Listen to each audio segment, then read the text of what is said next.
NBA Finals. The Heat are going to be mad after what happened last night. LeBron, Anthony Davis, and the Lakers just taking it to them. The Lakers early. Miami had opened up a lead in the first quarter, and then the Lakers just went on a run and never looked back. That's LeBron to Anthony Davis. Lakers would end that first quarter on a 19-3 run. Now less than 30 seconds left in the half, and the Lakers are just running him out of the gym. That's AD underneath. Lakers up 17 points at halftime. Third quarter, Danny Green, no. Anthony Davis, yes. He had 34 points and 9 rebounds. Fourth quarter, more from the Lakers. This is Rondo.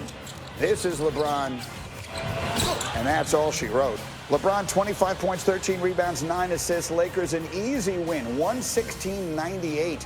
They take a comfortable 1-0 lead in the NBA Finals. In his first year in L.A., LeBron missed the playoffs, but he got the help he needed in AD, and that duo just had their 7th game this postseason where both scored 25 points on 50% shooting from the field. That is the most by teammates in a single postseason ever, more, as you see, than even the ultimate duo of Michael Jordan and Scottie Pippen.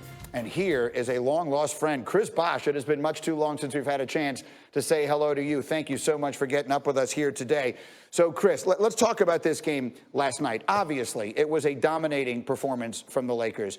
So now your team, the Heat, have to go back to the drawing board and make the adjustments. What must they do to turn this thing around Friday night in Game 2?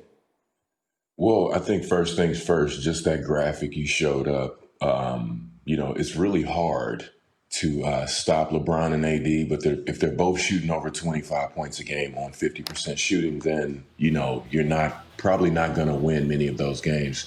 I think this is just one of those things, let's be honest, rip up that old game plan that you had if you're the Heat, ball it up, throw it in the trash, and move forward. I think really it all came down to the effort plays last night, as well as the injuries. But if you look at how the Heat usually play their offense, their defense, they weren't true to their identity last night. So I think if they want to be competitive, they have to get back to the basics. They have to play better on defense, and those effort plays, mitigating those second chance points and offensive rebounds, they've got to do a better job of that too. You just saw a flurry of injuries, and we showed that at the beginning of our show here this morning. Jimmy Butler got hurt, Dragic got hurt, Bam Adebayo got hurt. Hopefully, they'll have all of those guys in Game 2 tomorrow night. None of them have been ruled out, at least as of yet. But let's talk about what the bigs, or the big in this case, can do, because that's your area of the floor. The Lakers have so many big guys that they can sort of pummel you with. And Bam Adebayo is kind of in there by himself. What can the Heat do to try and counteract all that size and strength the Lakers have? Well, they do have size and strength themselves. I know they'll probably have to reach into their bench a little bit, probably give some minutes to the other bigs that are out there that will compromise a little bit of their defense. But you have to give it to the Lakers. When they built this team last year, it was known that they were going to have a lot of size. They signed size, JaVale McGee, Dwight Howard, Anthony Davis, LeBron James, you can fit him in there too. Just the size that they have and the athleticism on the front line is really second to none, probably one of the longest teams in NBA history. And that was always going to make them difficult, and especially with that defense first mentality under Vogel, you could tell that they were going to thrive in that kind of system. They have so many long arms on defense. They get in passing lanes. They can really, just hurt you down low in the paint. And, they're unique in that sense. But if I'm the Heat, I've probably got to reach into the reserves a little bit, because last night they were definitely outmatched. You had those big guys playing volleyball with the ball down there, really doing what they do. And they're going to have to find a way to stop it. Easier said than done. Chris, you were there, obviously, for LeBron's years in Miami, and it isn't a secret that upon his departure, the relationship between he and Pat Riley, it didn't end particularly well. How much more do you think this series means to both of them because of that dynamic? Well, it's an NBA championship up for grabs. I think that is more important than anything else. But hey, let's be honest. If you're playing an old team, if you're playing an old coach, an old friend, you definitely don't want to lose. Not that it's a rivalry, but you want to put your best foot forward. And if you can go up against a LeBron James-led team on the court, or a Pat Riley team led in the office, it's a special victory for you. So we're all competitors. I know those guys are competitors too. I don't believe it if they say it doesn't mean more or less. It always means more. And, game 2 is going to be a little bit more intense, especially after that showing last night. Heat are going to need to bring it again. That one's tomorrow night. Outstanding. Chris Bosh, it's great to see you, my man. Thank you so much for a few minutes today. I appreciate it. Good to see you too, Mike. That's Chris Bosh, outstanding here. And we have much more on this game as we continue. Vin. On site if that works.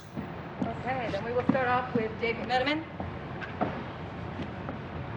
LeBron, you guys went on, I think, a 75-30 run after falling down 13 early. What allows you guys to have success like that over a sustained period of time, a run like that? Paying attention to detail. I'm physical enough, and you have to get a feel for how hard Miami plays. And I think they smacked us in the mouth, and we got a sense of that, and so we knew how hard we had to play if we wanted to try to make it a game. And from that moment when it was 23-10, we started to play to our capabilities. We started flying around. We started getting defensive stops in. We started sharing the ball a lot better offensively, and just got into a really good groove. All right, Kyle Goon. For AD, thank you. For AD, obviously his first finals game, what'd you see about his preparation? Was there any advice you gave him, and to see him perform like that, what do you feel about that? I don't feel anything. I expected out of him. Didn't need to give him no advice. We've been preparing for this moment all season. He's been preparing for this moment all season. And I'm happy to be on the same floor with him in the same uniform. And he was, once again, a force every facet of the game, both offensively and defensively. All right, Dan. LeBron, you've felt the buzz of the NBA Finals 9 times in your career. What was it like today with nobody there, the sound? I mean, I know you're used to bubble basketball at this point, but on this stage, what did it feel like to play a finals game? It felt great. It felt great. I've been preparing for this moment for quite a while. And fans, the inner challenge for myself and the way I prepared myself, it felt amazing to be playing in the finals once again. Okay, Rachel Nichols. LeBron, you've seen plenty of times over the years where if one team has a bunch of injuries, the other team kind of floats a little bit and doesn't come at them as hard. How do you make sure that you guys don't do that in game 2? We got so much more work to do. The job is not done, and we're not satisfied with winning one game. It's that simple. Alrighty, Chris. Thanks.